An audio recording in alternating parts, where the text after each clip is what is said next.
Hello everyone, कैसे हो आप सभी। एक बार पुनः स्वागत है आप सभी का हमारे अपने YouTube channel Shiv coaching classes पर। उम्मीद करते हैं दोस्तों आप सभी मस्त होंगे, बेहतर होंगे, आप सभी की पढ़ाई भी अच्छे से चल रही होगी। देखिए बोर्ड एग्जाम 2024 के लिए आज एक बार पुनः हम आप लोगों के सामने लेकर आए मोस्ट इंपॉर्टेंट क्वेश्चन। यहाँ पे 2 अंकों वाले इंपॉर्टेंट क्वेश्चन देखेंगे, कम से कम 5 से 6 ऐसे इंपॉर्टेंट क्वेश्चन देखेंगे जो कि आपके पेपर के पॉइंट ऑफ व्यू से काफी इंपॉर्टेंट है। देखिए इसके पहले भी हमने 2 अंकों वाली कई सारी वीडियो प्रोवाइड करा दी है, अभी तक आप यदि नहीं देखे हैं तो आप प्ले लिस्ट में जाकर के देख सकते हैं। चलिए वीडियो को सीधे स्टार्ट करते हैं। पहला क्वेश्चन है कि अंडाशय तथा वृषण के दो कार्य लिखिए। देखिए अंडाशय यानी कि ओवरी और वृषण यानी कि टेस्टिज, इन दोनों के कार्य अक्सर आपके एग्जाम में पूछे जाते हैं। तो 2 नंबर के क्वेश्चन में ये क्वेश्चन काफी इंपॉर्टेंट है, एक आध बार पूछे भी जा चुके हैं आपके एग्जाम में। तो अंडाशय के कार्य सबसे पहले देखते हैं, यानी फंक्शंस ऑफ ओवरीज। तो ओवरी के यदि हम कार्यों की बात करते हैं, सबसे पहला जो मोस्ट इंपॉर्टेंट फंक्शन है वो ये है कि अंडाणुओं का निर्माण करना, यानी फॉर्मेशन ऑफ ओवम। ओवम का फॉर्मेशन करना ही पहला काम होता है अंडाशय का। तो अंडाशय का पहला कार्य क्या है? अंडाणुओं का निर्माण करना यानी कि डेवलप करना। फिर इसके बाद देखिए दूसरा जो प्रमुख कार्य है वो है एस्ट्रोजन हार्मोन्स का स्रावण करना, यानी जो बेसिकली जिसको आप प्रोजेस्टेरॉन हार्मोन्स कहते हैं।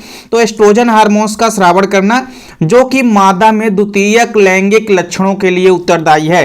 और एस्ट्रोजन या प्रोजेस्टेरॉन हार्मोन्स ही क्या करता है? किसी भी फीमेल या मादा के अंदर द्वितीयक लैंगिक लक्षणों का विकास करता है। तो अंडाशय के 2 कार्य आपको तैयार करने। इसके बाद देखिए वृषण के कार्य देखते हैं, यानी फंक्शंस ऑफ टेस्टिज। टेस्टिस के अधिकारियों की बात करते हैं। पहला प्रमुख कार्य क्या है कि शुक्राणुओं का निर्माण करना, यानी फॉर्मेशन ऑफ स्पर्म। अंडाशय का जैसा पहला कार्य था अंडाणुओं का निर्माण करना, उसी प्रकार वृषण का पहला काम क्या है? शुक्राणुओं का निर्माण करना। फिर इसके बाद दूसरा कार्य क्या है? जैसे आपने देखा कि अंडाशय में एस्ट्रोजन यानी कि प्रोजेस्टेरॉन हार्मोन्स का स्रावण होता है, उसी प्रकार वृषण से टेस्टोस्टेरॉन हार्मोन्स का स्रावण होता है। और यही टेस्टोस्टेरॉन जो हार्मोन्स होता है, इसके कारण ही किसी भी नर में या मेल में द्वितीयक लैंगिक लक्षणों का विकास होता है या डेवलप होता है। तो वृषण का दूसरा काम आपको याद रखना है कि वृषण के द्वारा एक हार्मोन्स का स्रावण किया जाता है जिसका नाम है टेस्टोस्टेरॉन, जो कि किसी भी प्रकार से मेल यानी कि नर के अंदर द्वितीयक लैंगिक लक्षणों का निर्माण करता है या विकास करता है। इसके बाद देखिए दूसरा इंपॉर्टेंट क्वेश्चन है आज का कि क्या कारण है कि पुरुषों में जो वृषण होते हैं यानी जो टेस्टिस होते हैं ये उदर गुहा के बाहर स्थित होते हैं। तो आपको रीजन बताना है यहाँ पर कि ऐसा क्या कारण है कि जो पुरुषों के वृषण होते हैं वो उदर गुहा के बाहर स्थित होते हैं। तो इसका राइट आंसर देखिए क्या होगा कि किसी भी यदि हम मेल या पुरुष की बात करते हैं तो पुरुषों में देखिए एक जोड़ी वृषण पाए जाते हैं। और ये वृषण कहाँ स्थित होते हैं? तो उदर गुहा के बाहर स्थित होते हैं, वृषण कोश में स्थित होते हैं। क्योंकि वृषण कोश का जो तापमान होता है ये बॉडी के टेम्परेचर से 2 से 3 डिग्री टेम्परेचर कम होता है। यानी जितना हमारे बॉडी का तापमान होता है तो बॉडी के तापमान से 2 से 3 डिग्री सेल्सियस कम तापमान होता है वृषण कोश का। और ये 2 से 3 डिग्री सेल्सियस कम तापमान जो होता है यह शुक्राणुओं के परिपक्वन के लिए यानी विकास के लिए आवश्यक होता है। इसी कारण से जो वृषण होते हैं वो उदर गुहा के बाहर वृषण कोश में स्थित होते हैं।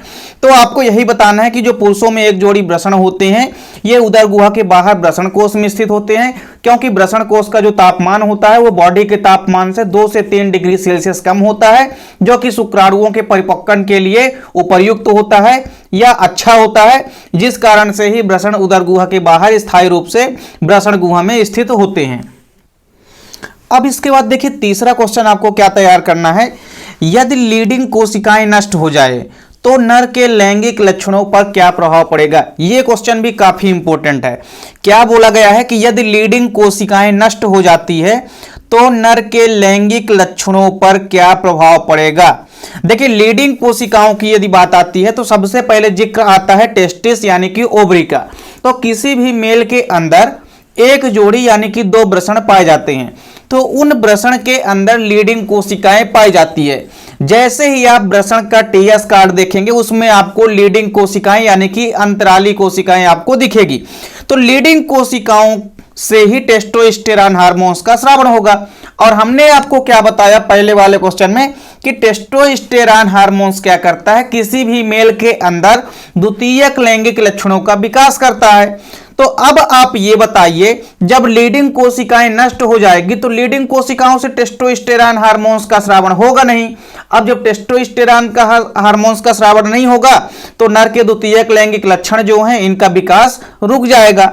तो यही बताना है आपको कि मानव में जो नर होते हैं, नर में जो वृषण होते हैं उनमें लीडिंग कोशिकाएं उपस्थित होती है जो कि मानव में लिंग से संबंधित टेस्टोस्टेरॉन हार्मोन्स का स्रावण करती है, और यही टेस्टोस्टेरॉन हार्मोन्स जो होता है नर के द्वितीयक लैंगिक लक्षणों का विकास करता है।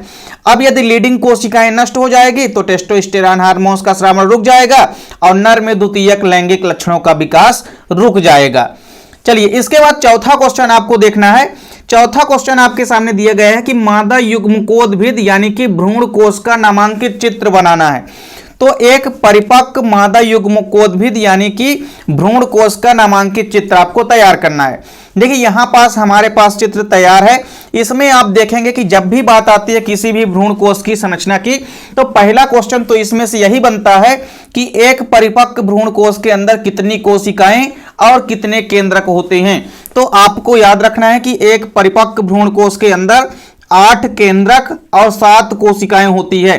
अब आप पूरी की पूरी इस संरचना में देख पा रहे हैं, यदि हम कोशिकाओं की संख्या गिनते हैं तो सबसे पहले तो आपको केंद्रीय कोशिका नजर आ रही है जो कि एक बड़ी सी कोशिका है।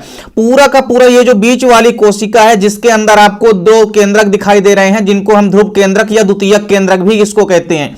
इनको हम सेकेंडरी न्यूक्लियस या पोलर न्यूक्लियस भी कहते हैं, ध्रुव केंद्रक या द्वितीयक केंद्रक भी कहते हैं। तो ये जो दोनों केंद्रक हैं ये इस पूरी की पूरी बीच वाली कोशिका में यानी कि सेंट्रल सेल, चूंकि ये कोशिका बीच में है इसलिए हम इसको क्या कहते हैं, सेंट्रल सेल यानी कि केंद्रीय कोशिका कहते हैं। तो ये पूरी की पूरी जो केंद्रीय कोशिका है, इस केंद्रीय कोशिका के अंदर जो उपस्थित 2 केंद्रक हैं इनको हम ध्रुव केंद्रक या आप इनको द्वितीयक केंद्रक भी कह सकते हैं। तो इनको हम ध्रुव केंद्रक या द्वितीयक केंद्रक कहते हैं। तो कुल मिलाकर अभी हम कोशिकाएं गिन रहे हैं। तो एक कोशिका तो ये हो गई बीच वाली जिसको हम कहते हैं केंद्रीय कोशिका यानी कि सेंट्रल सेल। फिर देखिए ऊपर की ओर 3 कोशिकाएं होती है, 1 2 3। ये तीनों कोशिकाएं कहलाती है प्रतिमुखी कोशिकाएं। इनको हम इंग्लिश में एंटीपोडल सेल भी कहते हैं। इसके बाद देखिए नीचे की ओर आपको 3 सेल दिखाई दे रही है जिसमें से एक कोशिका थोड़ा बड़े आकार की है और 2 कोशिकाएं किनारे साइड जो है ये छोटे आकार की है। ये जो बड़ी सी कोशिका है इसको हम बोलते हैं एग सेल यानी अंड कोशिका। तो अंड कोशिका हो गई। अब इसके बगल में यानी अंड कोशिका के दोनों साइड जो छोटी छोटी कोशिकाएं हैं इन कोशिकाओं को हम सिनर्गिड सेल कहते हैं या हिंदी में हम इनको सहायक कोशिका कहते हैं। तो यहाँ पे जो दोनों कोशिकाएं हैं अंड कोशिका के किनारे किनारे इनको हम सहायक कोशिका यानी कि सिनर्गिड सेल कहते हैं। और अंड कोशिका व सहायक कोशिका को आपस में मिला करके हम अंड समुच्चय यानी कि एग आपरेटस भी कहते हैं। ये चीज भी आपको ध्यान रखना है। तो कुल मिलाकर के आपने क्या देखा कि एक परिपक्व भ्रूण कोश के अंदर 7 कोशिकाएं हैं। एक कोशिका हो गई बीच वाली और एक कोशिका हो गई अंड कोशिका 2 और फिर ये 2 छोटी छोटी कोशिका 4 कोशिकाएं और ऊपर की 3 कोशिकाएं प्रतिमुखी कोशिका। तो कुल मिलाकर के कितनी कोशिका हो गई, 7 कोशिकाएं हो गई। अब बात आती है केंद्रकों की। केंद्रकों की यदि बात आती है तो ये देखिए केंद्रीय कोशिका के अंदर 2 केंद्रक हैं जिनको हम ध्रुव केंद्रक कहते हैं। तो 2 केंद्रक तो ये हो गए। फिर प्रतिमुखी कोशिकाएं 3 होती है। इन प्रतिमुखी कोशिकाओं की तीनों कोशिकाओं के अंदर एक एक केंद्रक होता है। तो 3 कोशिकाओं के अंदर 3 केंद्रक ये हो गए और बीच में ये 2 केंद्रक, 3 2 5 हो गए। फिर इसके बाद एक केंद्रक किसके अंदर उपस्थित है, अंड कोशिका के अंदर। तो ये हो गया आपका 6 केंद्रक। फिर दोनों जो सहायक कोशिका है इनके अंदर भी एक एक केंद्रक है। तो कुल मिलाकर के कितने केंद्रक हो गए, 8। तो आपको बताना है कि एक परिपक्व मादा युग्मकोद्भिद यानी कि भ्रूण कोश के अंदर 7 कोशिकाएं व 8 केंद्रक पाए जाते हैं। अगला क्वेश्चन है, देखिए विपुंसन किसे कहते हैं। विपुंसन किसे कहते हैं ये समझना है। देखिए विपुंसन क्या होता है, जब कोई मादा जनक जो होती है द्विलिंगी पुष्प धारण करता है, कोई भी मादा जनक जो है यदि द्विलिंगी पुष्प धारण करता है तब बिना मादा प्रजनन अंग को प्रभावित किए हुए इसके पराग कोष पुंकेसर को निष्कासित कर मादा पुष्प के कृत्रिम रूप से स्थानांतरित किया जाता है। इसे ही हम विपुंसन कहते हैं। कोई भी मादा जनक द्विलिंगी पुष्प जब धारण करता है तो आपको पता होना चाहिए कि तब ऐसी स्थिति में क्या होता है, जो बिना मादा प्रजनन अंग को प्रभावित किए बिना यानी जो नर अंग होता है या नर जनन अंग होता है वह मादा प्रजनन अंग को प्रभावित किए हुए बिना ही इसके जो पुंकेसर होते हैं ये पराग कोश से निकल करके मादा पुष्प में कृत्रिम रूप से रूपांतरित हो जाते हैं, या आप कह सकते हैं कि स्थानांतरित हो जाते हैं। इसी प्रक्रिया को हम क्या कहते हैं? विपुंसन कहते हैं। छोटा सा क्वेश्चन है, 2 नंबर में अक्सर आपके एग्जाम में पूछे जाते हैं। अगला क्वेश्चन है, आभासी फल किसे कहते हैं? या आपसे इसकी जगह दिया जा सकता है कि असत्य फल या कूट फल क्या होता है। तो देखिए तीनों का आंसर वही होगा, आभासी फल आप बोलो या कूट फल या असत्य फल या फॉल्स फ्रूट, सब वही एक ही का नाम है। तो देखिए आभासी फल या कूट फल या असत्य फल क्या होता है? आमतौर पर आप क्या पाएंगे कि जो फल का निर्माण होता है वो कहां से होता है? अंडाशय से होता है। तो अंडाशय से यदि फलों का निर्माण होता है तो इसे हम क्या कहते हैं? सत्य फल कहते हैं। तो जब भी आपको याद रखना है कि यदि अंडाशय से फलों का निर्माण होता है तो उसे हम सत्य फल कहते हैं। लेकिन ऐसे फल जिनका निर्माण अंडाशय के अतिरिक्त अन्य किसी भाग से हो जाए, जैसे पुष्पासन से हो जाए या कि बाह्य दल पुंज से हो जाए, तब ऐसे फलों को हम कूट फल या असत्य फल या आभासी फल कहते हैं। जैसे इसका सबसे बढ़िया एग्जाम्पल क्या है? सेव। सेव की यदि आप बात करेंगे तो यह भी एक प्रकार का कूट फल होता है। क्यों? क्योंकि इसके बनने में अंडाशय के अतिरिक्त पुष्पासन भी भाग लेता है। तो आपको याद रखना है कि जो सेव होता है इसका निर्माण पुष्पासन से ही होने लगता है। तो अंडाशय से ना होकर के सेव का निर्माण पुष्पासन से होता है, जिस कारण से यह क्या है? एक असत्य फल का एग्जाम्पल है। तो असत्य फल में आपको याद रखना है कि जब किसी फल का निर्माण अंडाशय के अतिरिक्त अन्य किसी भाग से होता है तो ऐसे प्रकार के बनने वाले फल को हम असत्य फल, कूट फल या आभासी फल कहते हैं। तो आज की इस वीडियो में यहां पे आपने 6 इंपॉर्टेंट क्वेश्चन देखे जो कि आपके 2 नंबर के लिए काफी इंपॉर्टेंट है। उम्मीद करता हूं दोस्तों वीडियो पसंद आई होगी। दोस्तों वीडियो अच्छी लगे तो लाइक और कमेंट जरूर कीजिए, साथ ही साथ दोस्तों के बीच ज्यादा से ज्यादा वीडियो को शेयर कीजिए। मिलते हैं दोस्तों नेक्स्ट वीडियो में, तब तक के लिए जय हिंद, वंदे मातरम।